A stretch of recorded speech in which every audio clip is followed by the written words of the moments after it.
The series is set in a dystopian city called New London, where humanity has evolved significantly and drastically. Human beings no longer reproduce, and each fetus is created in a lab and designated as a particular caste. The 5 castes are Alpha, Beta, Gamma, Delta, and Epsilon. Alphas and Betas are designated the smartest and most privileged, while the lower castes like Deltas and Epsilons are cloned and given undesirable jobs. Once born, the children are all conditioned using electric prods to stick to their designation. They should just give them all PS5s and Netflix. They'll stay in their lane. The place is ultra-futuristic. There is no crime or violence. Everyone leads a healthy life. And most importantly, people are treated with respect. But with that being said, there are also 3 strange rules implemented in New London. Because reproduction is now the responsibility of the state, there is no longer a concept of a family, of a father or mother. No one is allowed to marry or be in a monogamous relationship, and having privacy is strictly prohibited. The entire population of New London is implanted with a bionic eye chip known as Indra, which is supposedly responsible for maintaining transparency in the city. Because of the chip, each and every inhabitant can see what others are doing, whether it be at work or at the toilet. The only way to go private is by taking your eye chip out, but this is generally considered immoral. Also, anyone who feels even a hint of any negative emotion such as sadness, fear, or anxiety needs simply to take a happy pill called Soma. In a day,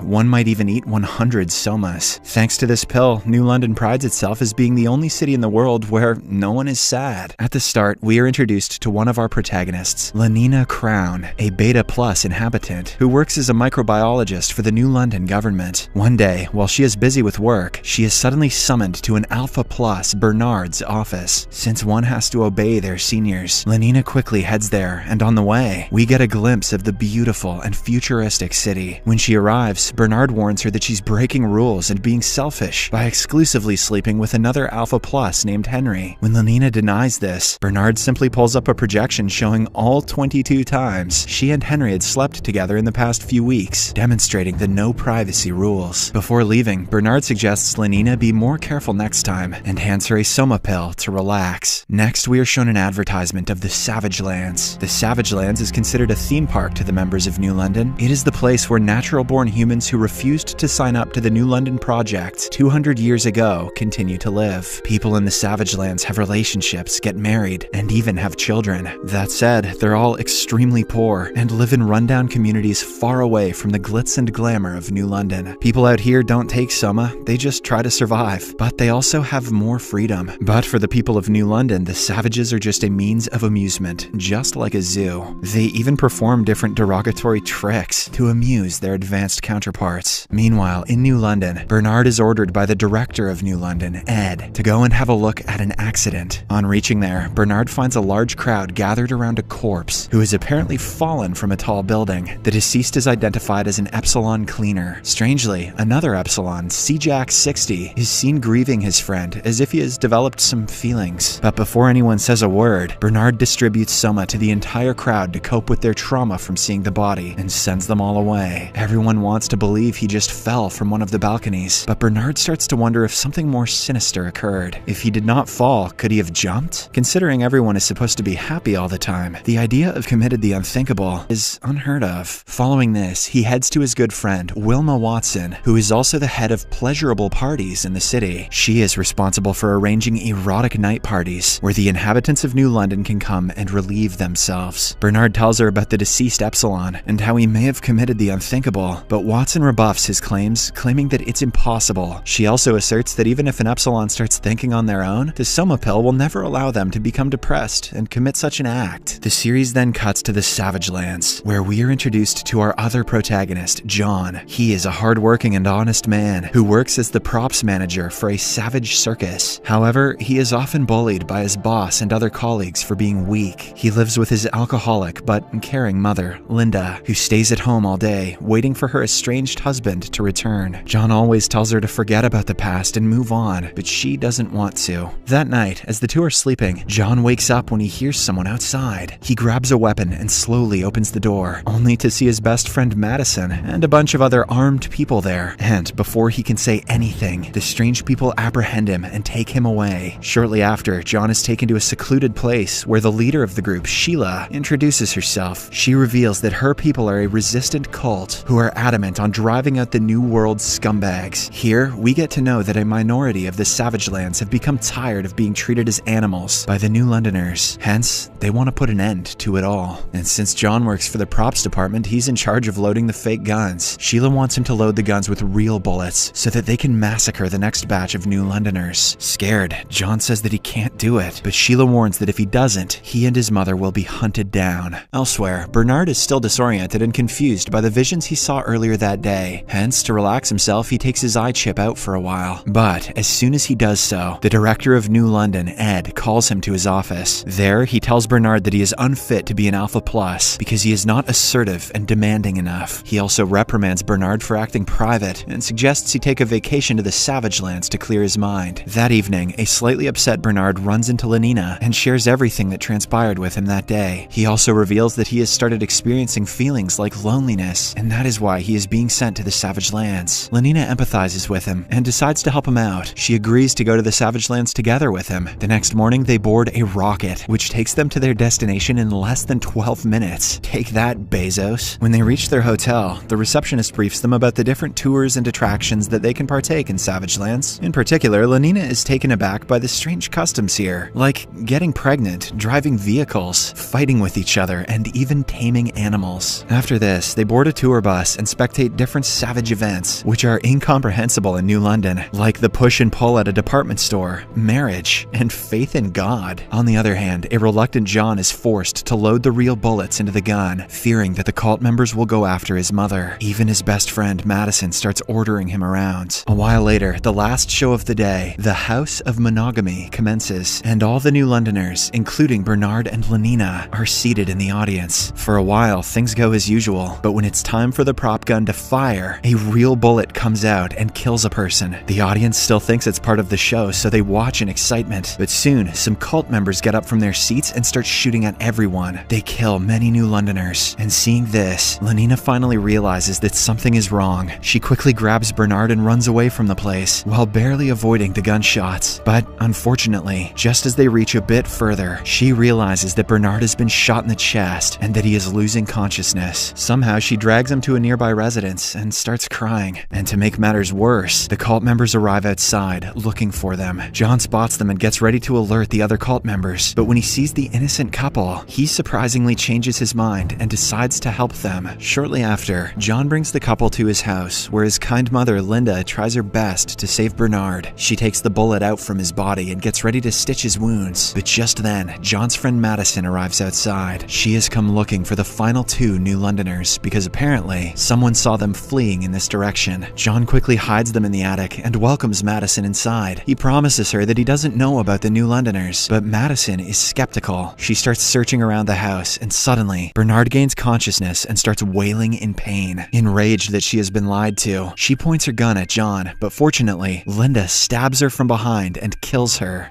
Madison sucked anyway. After this, all four of them get in John's car and leave the house, while the cult members close in. Along the way, they notice that the bus in which the New Londoners arrive has been totally destroyed. Bernard, who has started feeling a bit better now, starts blaming the savages for everything, but Lenina inserts that they are alive because of them. Meanwhile, we learn that John's mother Linda was also an inhabitant of New London, and that she had come to the Savage Lands 3 decades back with her love interest. But after she became pregnant, she decided to stay in Savage Lands for her son, as it is illegal to have a child in New London. Her husband left with the promise of coming back, but he never did. We also learn that there is an electromagnetic barrier which surrounds the Savage Lands. If a savage tries crossing it, he or she is immediately burnt to death. But a resident of New London, like Linda, can bypass it effortlessly. However, her son John, who was born into the Savage Lands, requires assistance from an Alpha Plus like Bernard. This is why she helped the New Londoners, hoping that she and John can return back to their home. After a while, the group reaches the border, which unfortunately is being checked by the cult members. Hence, Linda guides everyone to a nearby jungle, which also has a way across the barrier. They travel on foot and are almost there, but suddenly, a bunch of armed cult soldiers start shooting at them. Bernard and Lenina quickly cross the barrier, and when a cult soldier tries following them, he is burnt to ashes.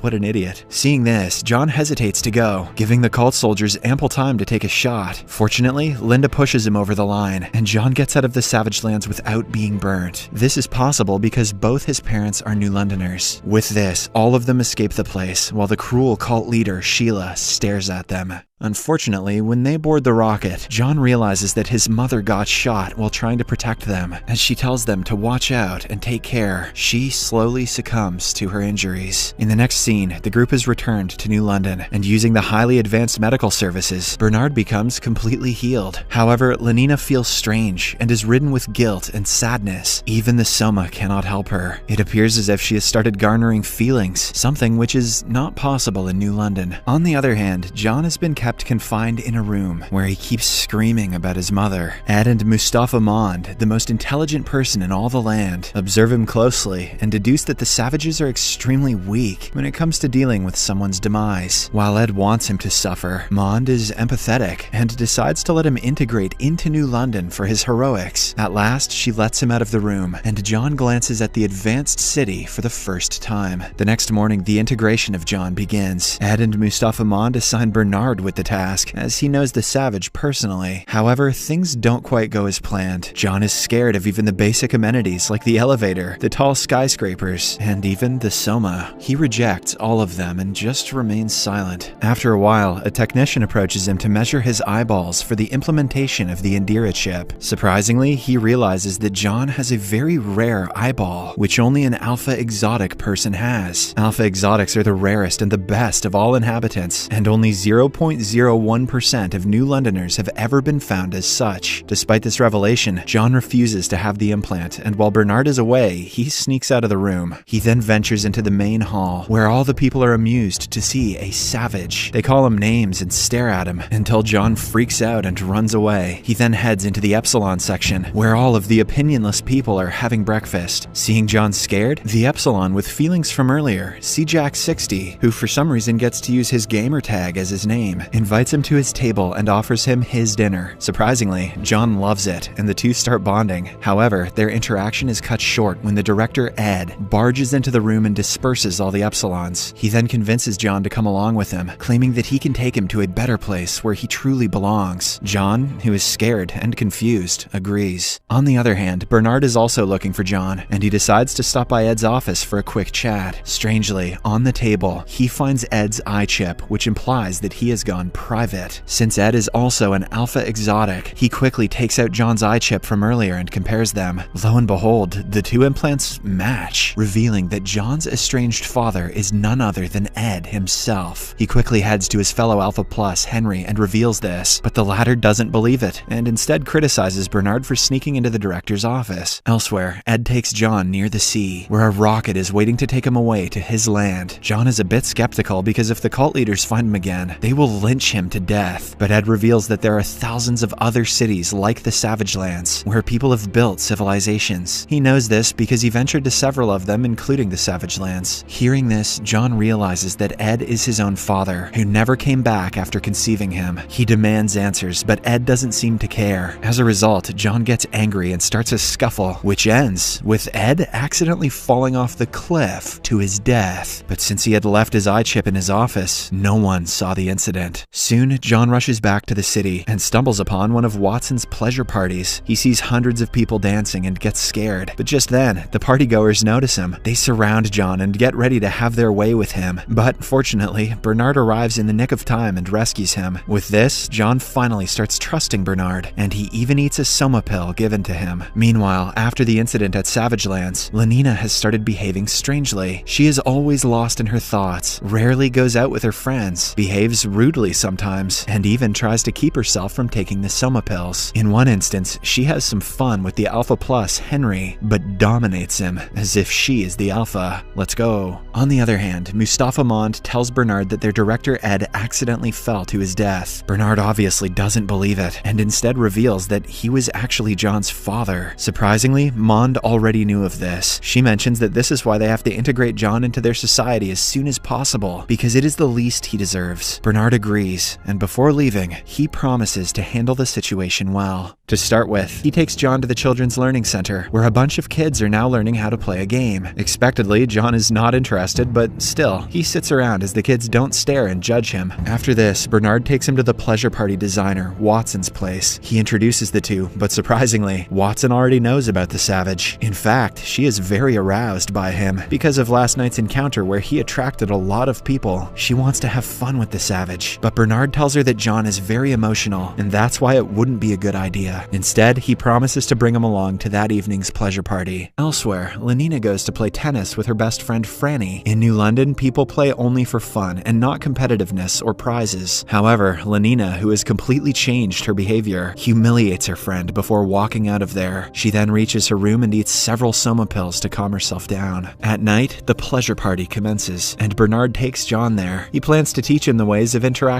with others, but before that, a desperate Watson arrives and takes John away to her cabin. Wasting no time, the two immediately have fun. Meanwhile, Bernard, who is alone, chats to a few beta inhabitants about his savage friend. As the people become intrigued, Bernard also starts boasting about the time when he barely escaped out of the Savage Lands. But just then, the arrogant Henry, who has also become the new director, arrives and humiliates him in front of everyone. A reinvigorated John also arrives at the scene and overhears everything. Seeing his only friend getting bullied, he becomes angry and convinces Bernard to take action. He even teaches him how to punch someone, as apparently the people of New London don't even know how to throw a fist. After a bit of practice, the two head back to the club and see Henry dancing with Lenina. Enraged, Bernard swings his hand and punches Henry hard in the face, shocking everyone. The Epsilon Seajack 60, who is also present, witnesses the commotion and smiles. Just like my days in the Fortnite lobby. It appears as if he also wants to dance, to be free, and to punch people. In the final scene, Bernard meets Lenina in a private room, and the two share how they have been feeling different as of late. When they get close and hold hands, the savage John is having the time of his life, dancing with several people.